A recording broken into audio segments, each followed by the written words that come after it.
اسوک و حولاتیه که دور شیلازی و بردمان بالافرین ترکیه گسر شیلازی ایدانت کن و دنگ خوب ریکا رادیو هوا گهین نتوین ایگتی چارستریه گوبی وضعی هم پیدا بیتا دیتن و راستی جی وضعی ما گلک نی باشه و درون خلکی ما بگشتی خلکی نحیا شیلازی تایبت و دوربری توی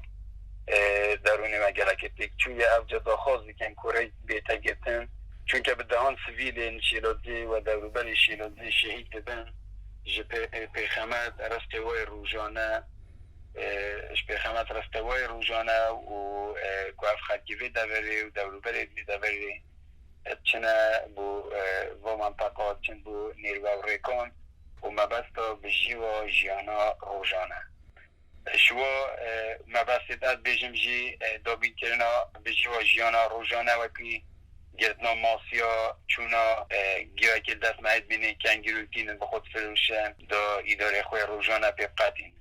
بری فتره که 3 نفر 8 گنجید مهد چلازه هاتنا شهید کردن اوجی فقیره بخود چوبو نویره بو مرما مبستا بجی و جیانا روزانه چون سردانا میشد خوی که بون میشد هنگوینه که هنگوین بخود میشد دینا و دینا چیگه دا بخود فروتو یعنی پاره با آیلا خود و مالا خود دابین کرد و اوید ویدی مایه افته گنجید ما اوید ویدی مایه جی اوجی فقیره دا روژا خود بدا روژا بین ودانا گشتی از سرانسری کردستانه و سرانسری عراقه روژا که یعنی عالم استراحت خود داد کرد دوام نینن و مرما سفری و گشت گذارید بخود چوینه منطقه نیرو و ریکان که منطقه گسد نحیا شیلازی و یه چونه ویده طایرات ترکاقی قصبالی کدی به مرما چه مرما که او پکیکه و منطقه و چه پکیکه و اویدی یعنی بیجین حزب پکیکه و منطقه نبویه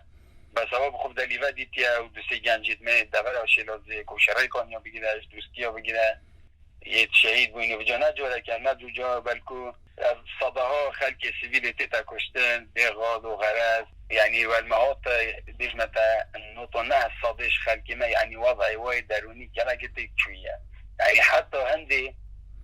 گلک جرا وضعی والیتیتن وکی برای خودت وضعی والیتیت حالت یعنی جنا فقیری یا دو دیانش تستادا یا والیتیتن یعنی حمله ویش باید چید برا و شیرازی اولی کری یعنی وکی قفصه که اولی کری و المتیت هم بیجنی هم بمری بوم خود گل خوشتش به حیات هم پیدا و هر کسی که بوم بیسال هم گازی خود یعنی نجی کس ایدی دیو گازی ها منو ایتن یعنی هم بیجنی هم بمری بوم شرف و نامیسته هم چه حیات ایدی نمو